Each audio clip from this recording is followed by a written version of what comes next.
আওয়ামী লীগ জামাত শিবির একও অভিন্ন। শেখ মুজিব 71-এ বাংলাদেশ ছেড়ে পাকিস্তান গেছে, জিয়াউর রহমান কালুরঘাট বেতার কেন্দ্রে এসে স্বাধীনতার ঘোষণা দিয়েছে। এটাই হলো পার্থক্য। আজকে ত্রাণ ভোট অফিস থেকে নিচ্ছেন, আগামী দিন পাড়ায় চলে যাবেন। বক্তপুরে রাজাকার জামাত শিবির প্রচুর হয়েছে।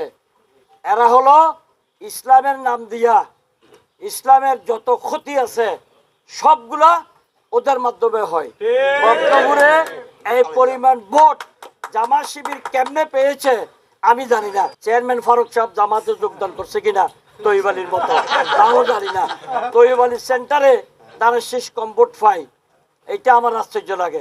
পরে শুনলাম যেখানে বন্যা চট্টগ্রামের বিভিন্ন জেলায় ফটিকছড়ি তার পিছিয়ে নেই। গতকালকে আমরা বিভিন্ন এলাকা পরিদর্শন করেছি, ত্রাণ সামগ্রী বিতরণ করেছি। আজকে আমরা বক্তপুরে চলে যাচ্ছি। আমাদের মাননীয় প্রধানমন্ত্রীর স্লোগান গর্ব কাজ গর্ব দেশ, সবার আগে বাংলাদেশ। এই কাজ এটা নিয়ে আপনারা ভোট দিয়ে জানেন শেষবার গায় মাননীয় প্রধানমন্ত্রী বানিয়েছেন, আমাকেও এমপি বানিয়েছেন আপনারা। আজকে এইটাই প্রমাণ, মানুষকে আর ইয়াতে যেতে হবে না, থানায় যেতে হবে না, উপজেলায় যেতে হবে না, মানুষের সেবা মানুষের ঘরে পৌঁছে দিতে হবে। এটাই হলো মাননীয় প্রধানমন্ত্রীর অঙ্গীকার। আরও কালো মাথায় আজকে আমরা ইউনিয়নে আসছি, ইনশাল্লাহ আগামী দিনে আমরা মহল্লায় চলে যাব। এই যে আমার মা বোনেরা এখানে দাঁড়িয়ে রয়েছে রাস্তার মাঝে, এটা ব্যক্তিগতভাবে আমি সরোবর আলমগীরের পছন্দ না, আমাদের মাননীয় প্রধানমন্ত্রীর পছন্দ না।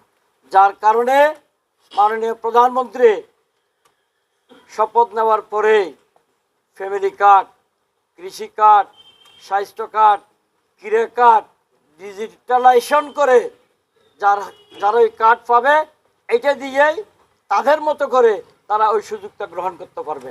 কোনোদিন আমার পক্ষে চেয়ারম্যান মেম্বারের পক্ষে মুখাপেক্ষি করে থাকতে হবে না। আমরা আজকে বক্তব্যে আসছি, আমরা সামান্যটুকু ত্রাণ দেব, এটা আপনাদের কিছু হবে না। বাট একটা জিনিস মাথা রাখবেন, বিপদে পড়বেন সাথে সাথে হটলাইনে যোগাযোগ করবেন, আমাদের সাহায্য আপনাদের মাঝে চলে যাবে। মাননীয় প্রধানমন্ত্রী প্রতি মুহূর্তে মানুষের জন্য চিন্তা করে। সে প্রধানমন্ত্রীর কার্যালয়ে অফিস করে না, সেই অফিস করে মন্ত্রীরা যেখানে আছে সচিবালয়ে বসে যেন সবাইকে পাই। জিয়াউর রহমানের ছেলে দেশের স্বাধীনতার ঘোষণা দিয়েছেন শহীদ রাষ্ট্রপতি জিয়াউর রহমান, তারই সন্তান তারেক রহমান, 3 বারের প্রধানমন্ত্রী বেগম খালেদা জিয়া, তারই সন্তান তারেক রহমান।